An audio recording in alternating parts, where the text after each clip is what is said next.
ప్రముఖ ఆధ్యాత్మికవేత్త, ప్రవచనకర్త, ఏపీ ప్రభుత్వ నైతిక విలువల సలహాదారు బ్రహ్మర్షి డాక్టర్ చాగంటి కోటేశ్వరరావుకు తిరుమలలో అవమానం జరిగిందని, ఆయన ప్రవచనాల కార్యక్రమాన్ని తిరుమల తిరుపతి దేవస్థానం రద్దు చేసిందంటూ సోషల్ మీడియాలో జరుగుతున్న ప్రచారం పట్ల టీటీడీ అధికారులు స్పందించారు.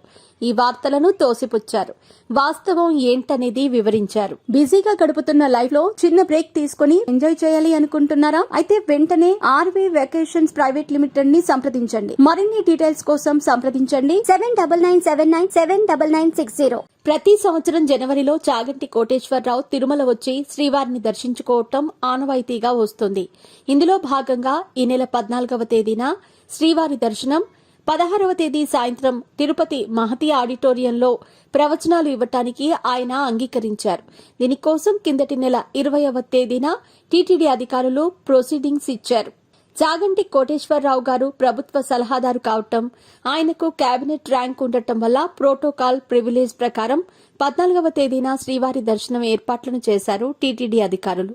ఇందులో భాగంగా ఆయన బస చేసిన రామ్ బగీచా గెస్ట్ హౌస్ నుంచి శ్రీవారి ఆలయానికి ఆయనను తీసుకెళ్లటానికి బగ్గి, శ్రీవారి ఆలయానికి బయోమెట్రిక్ ద్వారా అనుమతి ఇచ్చారు.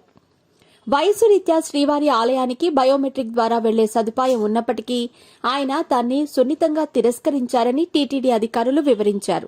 పలువురు ప్రముఖులు సాధారణ భక్తుల తరహాలోనే వైకుంఠం కాంప్లెక్స్ నుంచి శ్రీవారి ఆలయానికి చేరాలని ఆయనే స్వయంగా సూచించారని, ఈ మేరకు స్వయంగా వైకుంఠం కాంప్లెక్స్ నుంచి ఆలయానికి చేరుకుని శ్రీవారిని దర్శించుకున్నారని పేర్కొన్నారు. అదేవిధంగా ఈ నెల 8వ తేదీన తిరుపతిలో చోటు చేసుకున్న తోపులాటను దృష్టిలో పెట్టుకుని ప్రవచన కార్యక్రమాన్ని మరొక తేదీకి వాయిదా వేస్తే బాగుంటుందని ఆయనకు విజ్ఞప్తి చేశామని, దీనికి చాగంటి గారు అంగీకరించారని టీటీడీ అధికారులు వివరించారు. ఆయన ఇచ్చే అపాయింట్మెంట్ తేదీలకు అనుగుణంగా మరోసారి ప్రవచన కార్యక్రమాన్ని ఏర్పాటు చేయాలని నిర్ణయించినట్టు తెలిపారు.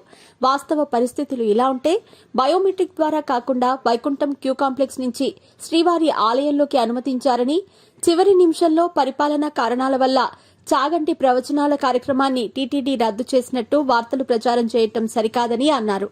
వాస్తవాలను వక్రీకరించి అసత్యపు వార్తను సోషల్ మీడియాలో వైరల్ చేస్తున్న వారిపై చట్టపరమైన చర్యలు తీసుకుంటామని టీటీడీ అధికారులు హెచ్చరించారు.